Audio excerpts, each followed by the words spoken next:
What's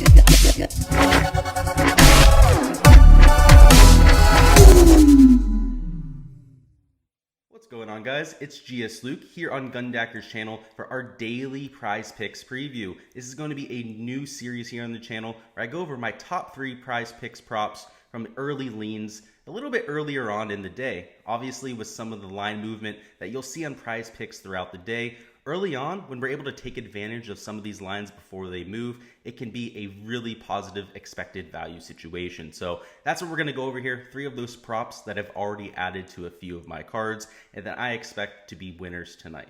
Real quickly before we hop into the video, just want to mention our partnership with Prize Picks. If you guys are new to the website, haven't made your first deposit yet, maybe you're checking it out for the first time tonight with some of these picks, make sure to use the code Gundacker. You're going to get up to $100 deposit match if you use that code. It'll also help us out here on the channel. Let us know that you're supporting us, and of course, you get that really juicy deposit match. So make sure you guys use code Gundacker to go ahead and do so.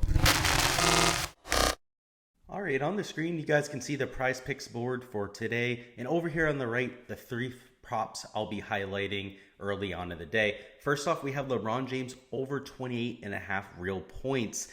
Playing against the Orlando Magic, just a 5.5 point real spread as of right now, which shows first off, they expect this to be relatively competitive. This is a game that the Lakers absolutely have to win. I mean, I've just been absolutely dreadful of late, and we've been targeting the Orlando Magic pretty much slated and slayed out as a team that first off lets up a ton of offensive production, but also that can also lead to some blowout run, right? At times we have to be a little bit careful with the Orlando Magic just because they get blown out pretty much the second, third most in the team, up there among the Rockets and the Thunder in terms of teams getting blown out. What I like here is that the spread's a little bit closer than most of their games at just 5.5 points. They have Jalen Suggs back, Cole Anthony, Wendell Carter, Mo Bamba, pretty much everyone back in the fold there, which has made a huge difference. And of course, for the Lakers, they're still without Anthony Davis and will be for quite some time. We've seen a huge usage increase for LeBron James with Davis out of the lineup. He's playing closer to 34.5 minutes per game, also scoring nearly 29 real points per game. So as long as he's hitting his median projection, should hit the over here on this prop, let alone in such a great matchup against this Orlando Magic team in a game that they realistically should and need to win. Next up, we have Scottie Barnes over half a 3-pointer made.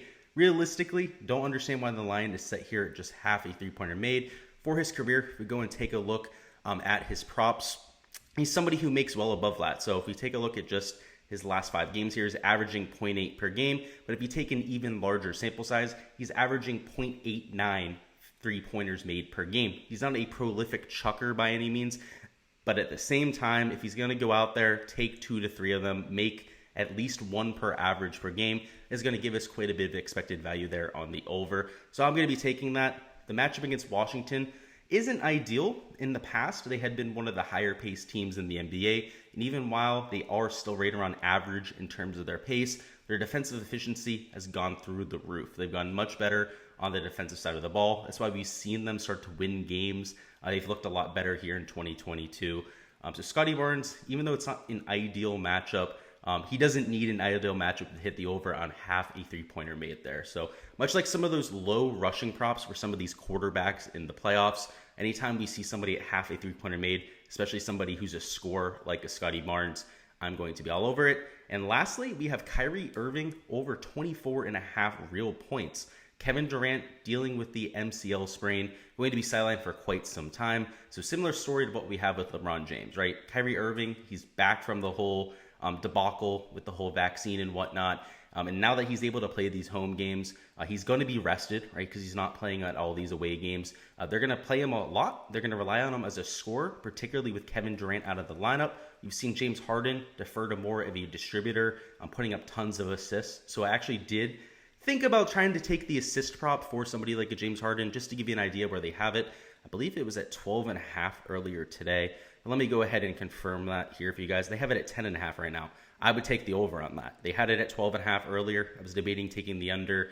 But that's a much more realistic number right there. And because he's the #1 distributor for this team, and a relatively good matchup against the San Antonio Spurs, a team that's not very good on the defensive side, I could really be confident in either of these numbers, the 24.5 for Kyrie Irving or the 10.5 for James Harden. I wouldn't be against parlaying them together. I think there is a slight amount of negative correlation there. At least they're not the same statistic. We're not taking real points for both of these players. But I really do like all 4 of these picks here, particularly the first 3 that we talked about. If you're looking to make it a 4-pick parlay rather than the 3, gives you a little bit more flexibility with your plays there. You can go ahead and add a James Harden. That is all I've got for today's Prize Picks preview. It's a little short, quick hitter video, just giving you guys a taste of what the board looks like for today. Of course, a lot of these lines are going to change, so make sure you hammer some of the ones you like the best early and often. And of course, later on in the day, see if any Prize Picks lines moved in favor of where you have them projected, right? Sometimes early on in the day, you have a couple props that you can lean on. And towards the end of the day, when Prize Picks move some of their lines, sometimes they get even more advantageous. Sometimes, of course, they get even more accurate, but it goes both ways. So make sure you guys are taking advantage of that. Of course, if you want to see my personal YouTube channel, where I post lots of golf DFS content, NFL DFS, post MMA content from time to time. We'll have it this week for UFC 270. Make sure to check out my YouTube channel. Link will be in the description. That is Gsluke DFS. Of course, if you're not already subscribed to the Gundacker YouTube channel, highly recommend you guys go ahead and do so. We're going to have a live stream this afternoon for Prize Picks. That'll be from 2 to 3 p.m. Gundacker will be going live, talking about all his favorite Prize Picks for today. Of course, a lot of the lines will have moved by then, so lots of new information to go over from 2 to 3. And of course, from 3 to 4 p.m., maybe 4:30 p.m., depending on how long the stream goes, he'll be live for the DraftKings and FanDuel DFS slate. So make sure you guys are stopping by, showing love as always over there. Good luck with all of your Prize Picks, DFS for today, any outright bets that you guys are firing, and let's get this cash.